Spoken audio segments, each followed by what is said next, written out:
Hello বন্ধুরা, তোমরা সবাই কেমন আছো? আশা করি সবাই খুব ভালো আছো। সকলকে জানাই শুভ রথযাত্রা। এদিকে দেখো, সকাল সকাল ঘুম থেকে উঠেই কিন্তু আমি চটপট করে চলে এসেছি রান্নাঘরে। আর রান্নাঘরে এসে যে রান্না বসিয়েও দিয়েছি। আজকে সর্ষে পোস্ত দিয়ে একটু ভেন্ডিটা রান্না করব। আজকে আর বিশেষ কিছু রান্না করব না, কেননা আজকে ভেবে রেখেছি সোনার জন্য একটা রথ বানাবো। এই জন্য কিন্তু আজকে খুব তাড়া রয়েছে, কেননা বিকেলের মধ্যে তো রথটা কমপ্লিট করতে হবে। কদিন আগের থেকে ভাবনা চিন্তা করলে খুব ভালো হতো, তাহলে ধীরে সুস্থে রথটা বানাতে পারতাম। কালকে আমাদের বাড়িতে প্রচুর জন্য একটা রথ কেনা হয়েছে। আসলে আমাদের ওখানে মানে কলকাতার মতন তামিলনাড়ুতে কিন্তু রথযাত্রা উপলক্ষে তেমন কিছু বিশেষ কিছু দেখি না কোনো কিছু হতে। একমাত্র সিদাম্বরমেই দেখি একটু অনুষ্ঠান হয়, তবে ঘরের কাছাকাছি তেমন কোনো জায়গায় কোনো অনুষ্ঠান হচ্ছিল না। আর এখানকার মানুষরা কেউ রথও টানে না, আর এই কারণে তেমন কিছু আমাদেরও ভাবনা চিন্তা ছিল না। আর যেহেতু এখানে রথ কিনতেও পাওয়া যায় না, তাই জন্য আরোই কোনো উদ্যোগ নেওয়া হয়নি। কাল রাতে মা ফোন করেছিল, ফোন করে রথটা দেখাচ্ছিল আমাকে। আর আমার সাথে সাথে তখন সোনাও দেখছিল রথটা। আর তার সাথে দেখানো হয়েছে জগন্নাথকে। রথযাত্রা উপলক্ষে বাড়িতে একটি জগন্নাথ, বলরাম, সুভদ্রার মূর্তি কিনে আনা হয়েছে। আর সেটাই রথে বসিয়ে বিকেলবেলা ঘুরতে নিয়ে বেরোবে, এই কথাটা আমাকে বলছিল। আর তখন সেগুলো সোনা শুনেছে। শোনার পরে দেখলাম সোনার বেশ মনটা খারাপ হয়েছে, তারও একটু রথ টানার ইচ্ছে হচ্ছিল, আর তার সাথে জগন্নাথকে নেবার। কিন্তু কি আর করবো, এখানে তো বাজারে পাওয়া যায় না যে দৌড়ে গিয়ে কিনে দেব। তাই তখনই ভাবনা চিন্তা করে নিলাম যে আজকে একটা রথ বানাবো। ব্যাস, যেমন ভাবনা তেমন কাজ। সকাল সকাল ঘুম থেকে উঠেই চলে আসলাম রান্নাঘরে। এখন ঝটপট করে রান্নাটা সেরে নেবো, আসলে যতটা তাড়াতাড়ি কমপ্লিট করা যায়। তারপরে একটু খাওয়া দাওয়া করে তারপরে কিন্তু বসে পড়বো রথ বানাতে। তো আজকে কী রান্না করব বুঝতে পারছিলাম না, তারপরে ভাবলাম ভেন্ডিগুলোকে একটু পোস্ত আর সর্ষে দিয়ে বানাই। এইভাবে ভেন্ডিটা বানালে বেশ ভালো লাগে খেতে, আর খুব একটা বেশি সময়ও লাগে না। এর আগেও বেশ কয়েকবার আমি এইভাবে ভেন্ডি বানিয়েছি, একটা ভিডিওতে দেখেছিলাম এইভাবে বানাতে, তো সেটা খুব ভালো লেগেছিল। তারপর থেকে আমি এইভাবে ভেন্ডিটা রান্না করি। আর এই খাবারটা খেতে সোনার বাবাও খুব পছন্দ করে, আর আমারও খুব ভালো লাগে। তো এখন ওয়েট করছি টমেটোটা একটু ভালোভাবে ভাজা হয়ে যাক, একটু নরম হয়ে যাক, তারপরে কিন্তু এর মধ্যে মশলা দিয়ে দেবো। আর মশলাটা আমি আগের থেকে রেডি করে রেখেছি। আজকে মশলা বানিয়েছি সর্ষে, একটু পোস্ত, একটু কাজু বাদাম আর দুটো কাঁচা লঙ্কা দিয়ে দিয়েছি, দিয়ে মশলাটাকে কিন্তু সুন্দরভাবে পেস্ট করে নিয়েছি। তো দেখো, টমেটোটা প্রায় কিন্তু আমার ভাজা ভাজা হয়ে গেছে, একদম নরম হয়ে গেছে। এখন আমি কিন্তু এর মধ্যে মশলাটা দিয়ে দেবো। ব্যাস, মশলাটা দেওয়া হয়ে গেল। মশলা দেওয়ার পরে কিন্তু আর বেশি সময় লাগে না, এই ধরো 5-7 মিনিটের মধ্যেই কিন্তু রান্নাটা কমপ্লিট হয়ে যাবে। আর রান্নাটা দেখতেও কিন্তু ভারী সুন্দর লাগে। এর মধ্যে কিন্তু লঙ্কার গুঁড়ো দিলে আরও সুন্দর হতো কালারটা, তবে আমি আজকে লঙ্কার গুঁড়ো টুড়ো কিছুই দিইনি। আমি চেষ্টা করি যতটা সাদামাটা করে রান্নাটা করা যায়। পুরো রান্নাটাই করলাম কিন্তু কাঁচা লঙ্কা দিয়ে, আর যেটুকু কালার এসেছে ততটুকু কিন্তু টমেটোর জন্য। আর এখন দিয়ে দিলাম সামান্য একটু চিনি। আমার আবার চিনি না দিলে কোনো রান্নাতেই যেন স্বাদ লাগে না, একটুখানি 2-1 দানা চিনি দিলে ব্যাস সব ঠিক আছে। আর এদিকে দেখো, এখন মশলার মধ্যে আমি ভেন্ডিগুলো দিয়ে দিচ্ছি। আর তোমাদেরকে তো বলাই হয়নি, ভেন্ডিগুলো কিন্তু কাটার পরে আমি আগের থেকে লবণ হলুদ মাখিয়ে রেখেছিলাম, আর তার মধ্যে কিন্তু সামান্য একটু বেসন দিয়েছিলাম, দিয়ে কিন্তু খুব ভালো করে মাখিয়ে রেখেছিলাম 2 মিনিট। তারপরে কিন্তু তেলের উপর দিয়ে ভালো করে ভাজা করে নিয়েছিলাম। আর এখন সেই ভেন্ডি ভাজাগুলোই কিন্তু এর মধ্যে দিয়ে দিলাম, দেওয়ার পরে কিন্তু সামান্য একটু জল দিয়ে দিয়েছি। এবার আমি এটাকে কিন্তু ঢাকনা চাপা দিয়ে দেবো, দিয়ে একটু ফুটতে দেবো। আজকে সকালের জন্য রান্না করেছিলাম রুটি আর সাম্বার, আর সাথে নিয়ে নিয়েছি কাঁচা পেঁয়াজ। রুটির সাথে কাঁচা পেঁয়াজ না হলে ব্যাপারটা ঠিক যেন একটা জমে না। তো সকাল থেকে কিন্তু এখনও আমাদের খাওয়া হয়নি। তো এখন খাবারটা বেড়ে আগে দিয়ে আসলাম সোনার বাবাকে। ওকে বললাম তুমি খেতে থাকো, আমি এইটুকু রান্না বাকি আছে এটুকু করে নিই, করার পরে তারপরে আমি খাবো। তো দেখো, ভেন্ডিটা প্রায় আমার রান্না হয়ে এসেছে, আর 2-1 মিনিট আমি ঢাকনা চাপা দিয়ে ফুটতে দেবো, তাহলে আরও সুন্দরভাবে রান্না হয়ে যাবে। আর ভেন্ডিটা যখন রান্না হয়ে যাবে না, একদম তেল ছেড়ে দেয়, দেখতে খুব সুন্দর লাগে। আর ওই ঘরে আমার সোনামণি দেখো কত খেলনা ছড়িয়ে রেখে দিয়েছে, আর এখন সেগুলোকে তাড়াহুড়ো করে গুছিয়ে নিচ্ছি, ঘরটা পরিষ্কার করে নেবো, তারপরে কিন্তু আমরা এখানে রথ বানাতে বসবো। সারাদিনে যে কতবার এই খেলনাগুলো গোছায় তার কোনো কিন্তু ঠিক নেই। মাঝে মাঝে মনে হয় থাক একেবারে রাতের বেলা গিয়ে গোছাবো, কিন্তু ওই চোখের দোষ, অগোছালো দেখলে থাকতে পারি না। এদিকে দেখো, ভেন্ডিটা একদম তেল ছেড়ে দিয়েছে, একদম রেডি হয়ে গেছে। তো চলো আমিও একটু ঝটপট করে এখন খেয়ে নিই, খেয়ে দিয়ে আবার যাবো একটু নিচে। এই সোনার বাবা বাড়ি থাকলে এই একটু সোনার সাথে খেলাধুলা করে নিচে এসে, অন্য সময় তো তেমন করে সময় দিতে পারে না, ডিউটি নিয়ে ব্যস্ত থাকে। আজকে একটু সময় পেয়েছে।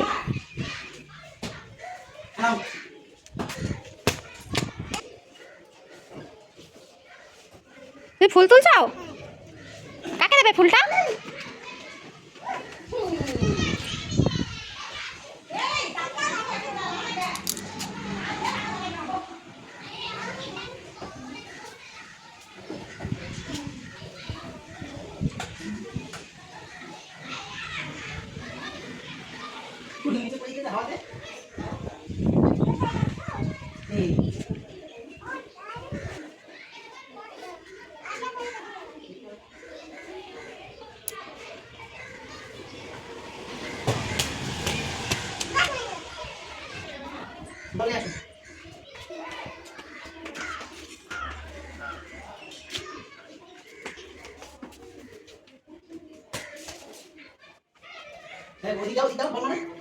এ আসো না, বল খেলবে না?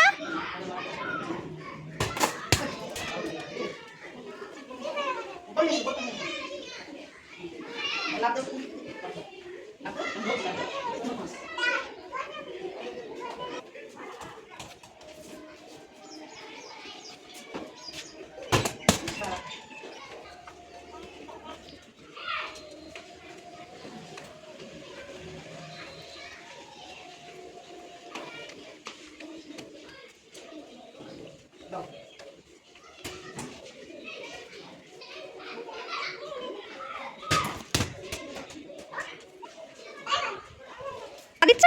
কিরম করে বকা দিল বলকে? এই যে সবাই মিলে খেলা করছিলাম নিচে, খেলা করতে করতে হঠাৎই চোখে পড়লো একটা লোক এসেছে এইসব ভাঙাচুরো কিনতে। এই পাশের বাড়ি ওরাও দেখছি বেশ কয়েকটা জিনিস দিয়েছে, ভাঙাচুরো বিক্রি করছে। তো আমিও তাড়াতাড়ি করে সোনার বাবাকে বললাম, যাও আমাদেরও কতগুলো বোতল জমেছে সেইগুলো উপর থেকে নিয়ে আসো, এগুলো বেচে দিই। আর ঘরে জমিয়ে রাখার মতন জায়গাও নেই। এই দুটো বস্তা ছিল, এই দুটো বস্তা দেখো বোতলে ভরে গেছে একদম। অন্য একটা লোক আসে মাঝে মাঝে নিতে, তার কাছে আমি দিই, কিন্তু কে জানে কেন বেশ কয়েকদিন ধরে সে আসছে না। তো এনাকে দেখে আমি ভাবলাম এনার কাছেই দিয়ে দিই, এমনিতে তো ঘরে রাখার জায়গাও নেই। আর আমার সোনামণি কী করছে দেখো, সেও এখন তার বাবাকে কিন্তু হেল্প করে দিচ্ছে কাজে। তো লোকটা এখনও পাশের বাড়িতে রয়েছে, ওখানে ভাঙাচোরা ওরা দিচ্ছে, সেগুলো নিচ্ছে, নেওয়ার পরে তারপরে আসবে আমাদের বাড়ি।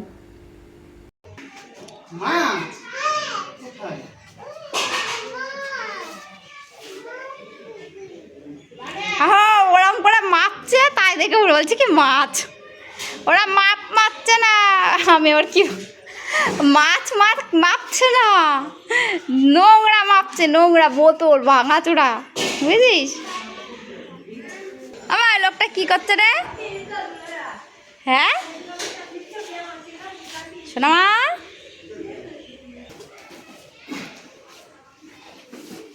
এই যে এখন চলে এসেছে আমাদের বাড়ি, দেখা যাক এইসব মেপে টেপে আমাদের ক টাকা দেয়। ওই দেখ কি করছে, দেখ।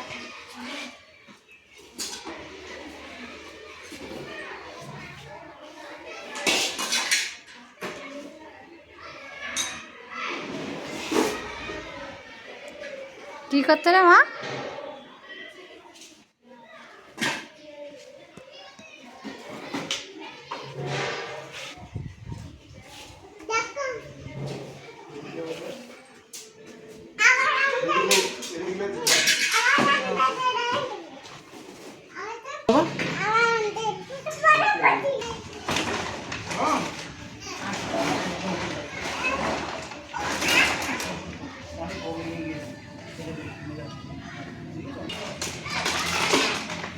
ঘরে যত ময়লা বোতল ছিল সব আজকে বেচে দিলাম।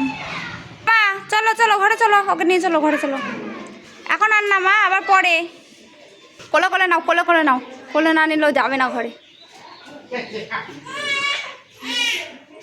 চলো মা উপরে চলো, উপরে ছিল ওই উপরে, আমি আজকে কি বলছি, উপরে চলো। কোথায় আছে বাটি? অনেক দিন ধরে প্লাস্টিকের বোতল জমিয়ে রেখেছিলাম, সেগুলো বিক্রি করাই হচ্ছিল না। এখানে একটা লোক আসে গাড়ি নিয়ে, তার কাছেই দিই, কিন্তু সে আর বেশ কিছুদিন হয়ে গেল আসছে না, আর রাখারও জায়গা নেই। তো এনাকে দেখলাম, তাই জন্য এনাকে দিয়ে দিলাম। আর দেখো 2 বস্তা বোতল বেচে এই যে 20 টাকা হয়েছে। তো চলো এবার উপরে যাই, ওরা তো চলে গেছে উপরে, আমি রয়েছি এখনও নিচে। আজকে এখনও কিন্তু অনেক কাজ বাকি আছে। সোনার জন্য ঘরেই তৈরি করছি একটা রথ, আর কিভাবে তৈরি করছি সেটা তোমাদেরকে দেখাবো। তো রথে রং করতে হবে, ডিজাইন করতে হবে, রথটা পুরো তৈরি করতে হবে। আর আজকে আমরা 3 জন মিলে কিন্তু রথ তৈরি করব। তো চলো এবার ঝটপট করে ঘরে চলে যাই। এই যে আমরা ঘরে এসেই কিন্তু 3 জনে মিলে বসে পড়েছি এখন রথ বানাতে। আজকে কি দিয়ে রথ বানাচ্ছি দেখো, এই যে ফ্লিপকার্ট, অ্যামাজন থেকে এইসব হেনা তেনা জিনিস নেওয়া হয়, সেই সবের কার্ডবোর্ডগুলো ছিল অনেক দিন ধরে ঘরে পড়ে রয়েছে। এগুলো পুরো ধুলো পড়ে গেছিলো, অনেক দিন ধরেই রয়েছে এগুলো। তো আমি ভাবছিলাম এইগুলো একদিনকে এই যে ভাঙাচোরাওয়ালা এরা আসলে বিক্রি করে দেবো। তো ভাগ্যিস আমি বিক্রি করিনি, এইগুলো আজকে কাজে লেগে গেল। সকালবেলা এগুলো কিন্তু উপর থেকে পেরে এগুলোকে পরিষ্কার করেছি। পরিষ্কার করে এই যে এখন সোনার বাবাকে কিন্তু বসিয়ে দিয়েছি রথ বানানোর জন্যে। আজকে সোনার বাবার নাইটে ডিউটি ছিল, তো নাইট ডিউটি করে এসে ও কোথায় খেয়ে দিয়ে একটু ঘুমাবে ধান্দা করছিল, কিন্তু কোনো ছাড় নেই, আমি আর সোনামা আজকে চেপে ধরেছি রথ বানানোর জন্যে। আসলে সোনাকে নিয়ে একা একা আমার পক্ষে সম্ভব নয় একটা রথ তৈরি করা। তো ওকে বললাম একটু কষ্ট করো, কষ্ট করে এই বেলাটা একটু রথ বানিয়ে দাও, তারপরে খাওয়া দাওয়া করে তুমি ঘুমিয়ে পড়ো, তোমাকে আর জ্বালাতন করব না। তারপরে দেখো সোনার বাবা, আমি আর সোনা 3 জন মিলে কিন্তু আজকে লেগে পড়েছি রথ বানানোর জন্য। আর এদিকে আমার সোনামণিও কিন্তু আমাদের সাথে অনেক কাজ করছে আজকে। আর এদিকে কিন্তু ও পিচবোর্ডগুলোতে পেন্সিল দিয়ে দাগ টেনে টেনে মাপ করে নিচ্ছিল যে কতটা কতটা কাটবে। তো দেখো দাগ টানা মোটামুটি কমপ্লিট হয়ে গেছে, আর 2-1 টুকরো কাটাও হয়ে গেছে, আর কয়েকটা টুকরো কাটলেই কিন্তু তারপরে তৈরি হবে রথ। তবে এইগুলো দেখতে যতটা সহজ লাগে সত্যি কথা কিন্তু অতটাও সহজ নয়, কেননা এই কাজগুলো ধৈর্য ধরে করতে হয় আর অনেকটা সময় কিন্তু লাগে এই কাজগুলো করতে। তাড়াহুড়ো করে সত্যি সত্যি কোনো জিনিসই কিন্তু ভালো হয় না। তো ও এই কার্ডবোর্ডগুলো কাটছিল, তখন আমি ঘরে আঠা সেলোটেপ কিছুই ছিল না। আমাদের ঘরের কাছেই একটি দোকান আছে, তো আমি বললাম যে তুমি এই কাজগুলো করো, তাহলে আমি একটু আঠা সেলোটেপ নিয়ে আসি, কেননা বেলা হয়ে যাচ্ছে আবার দোকান বন্ধ হয়ে যাবে।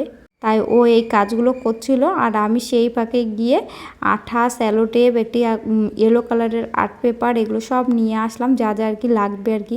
এদিকে আমার সোনামণি কত সুন্দর রং করেছে দেখো। আর এদিকে আমি এসে দেখলাম ওর কত সুন্দর করে রথের চাকাগুলো বানানো হয়ে গেছে, এখন সব আঠা দিয়ে দিয়ে জুটছে। তো এই রথের চাকাগুলোকে একটু মোটা মোটা করে বানাবে বলে একই সাইজের কিন্তু অনেকগুলো গোল গোল করে এরকম পিচবোর্ড কেটে নিয়েছে, তারপরে সেইগুলোর মধ্যে আঠা দিচ্ছে, দিয়ে দিয়ে কিন্তু জোড়া লাগাচ্ছে। আর আমার সোনামণি কি করছে দেখো, এইগুলো দেখে বাবার কোলের মধ্যে গিয়ে উঠে বসেছে।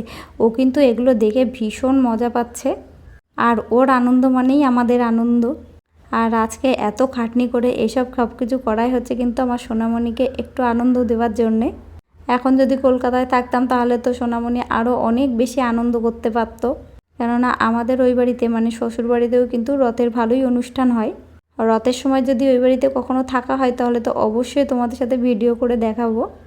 এক মাসি বাড়ির রথ কিন্তু 7 দিনের জন্য আসে আমাদের ওই বাড়িতে, আর 7 দিন ধরে কিন্তু অনুষ্ঠান চলে, তো ভীষণই মজা হয়। তো এখানে তো এত কিছু করা সম্ভব নয়, কিন্তু যতটুকু করা সম্ভব ততটুকুই করার চেষ্টা করছিলাম আজকে। রথের চাকাও তৈরি হয়ে গেছে, আর সাথে সাথে দেখো এই বক্সগুলোও কিন্তু তৈরি করা হয়ে গেছে। তো এখনও সেইভাবে কিন্তু জোড়া হয়নি, সবে মাত্র একটা পার্ট জোড়া হয়েছে। আর এই যে আমার সোনামণি বসে পড়েছে এখন লজেন্সের কোটো নিয়ে। আর এই দিকে দেখো রথ কিন্তু মোটামুটি তৈরি করা হয়ে গেছে, এখন শুধু বাকি এটাকে রং করা, আর তারপরে এটার উপর কিছু ডিজাইন করব, ডিজাইন করে একটু সাজাবো। তো সব কিছু তোমাদেরকে ভিডিওতে দেখাতে পারলাম না যে কিভাবে কিভাবে করছি, কেননা সব কিছু যদি দেখাতে যেতাম তাহলে ভিডিওটা অনেকটা বড় হয়ে যেত। তো দেখো রথ রেডি হওয়ার পরে এই যে আমি অনেকটা রং করে ফেলেছি, এখনও অনেক বাকি আছে, তাও যতটুকু পেরেছি করতে ততটুকুই তোমাদেরকে দেখাচ্ছি। তো উপরে একটু এরকম নকশা করে দিয়েছি, আর এই যে এখানে একটা পদ্ম ফুল এঁকেছি, আর এইখানে একটু ডিজাইন করে দিয়েছি। তেমন একটা ভালো ছবি টবি আঁকতে পারি না, তাও যতটুকু পেরেছি আর কি চেষ্টা করেছি সুন্দর করে এটাকে সাজানোর। আর এই যে নিচটাও দেখো রং করা হয়েছে, কিন্তু পুরোপুরি আজকে কিন্তু কমপ্লিট হয়নি। আর এই যে নিচের দিকে চাকাগুলো দেখো, চাকাগুলোতেও কিন্তু এখনও রং করা হয়নি। এই অবধি আজকে কমপ্লিট হয়েছে, আর এটাকে নিয়েই আজকে আমরা ঘুরতে যাবো। তো উল্টো রথে দেখা যাক কি হয়, সোজা রথে আজকে এই অবধি। আর এই যে বিকেলবেলা আমার সোনামণি সাজুগুজু করে এই রথটা নিয়ে এখন বেরিয়ে পড়েছে ঘুরতে। আর এদিকে একটা গাড়ির উপরে কিন্তু রথটা সেট করে দিয়েছি যাতে রথটা টানতে পারে আমার সোনামণি। তো আজকে অনেক আনন্দ করলাম, মজা করলাম সারাটা দিন। তো আজকের মতো ভিডিওটি এখানেই শেষ করছি। দেখা হবে পরবর্তী একটি নতুন ব্লগ ভিডিওতে। তোমরা সকলে ভালো থেকো, সুস্থ থেকো। আর আমার এই ব্লগ ভিডিও তোমাদের কেমন লাগলো অবশ্যই কিন্তু কমেন্ট করে জানিও। ভালো লাগলে একটা লাইক করো।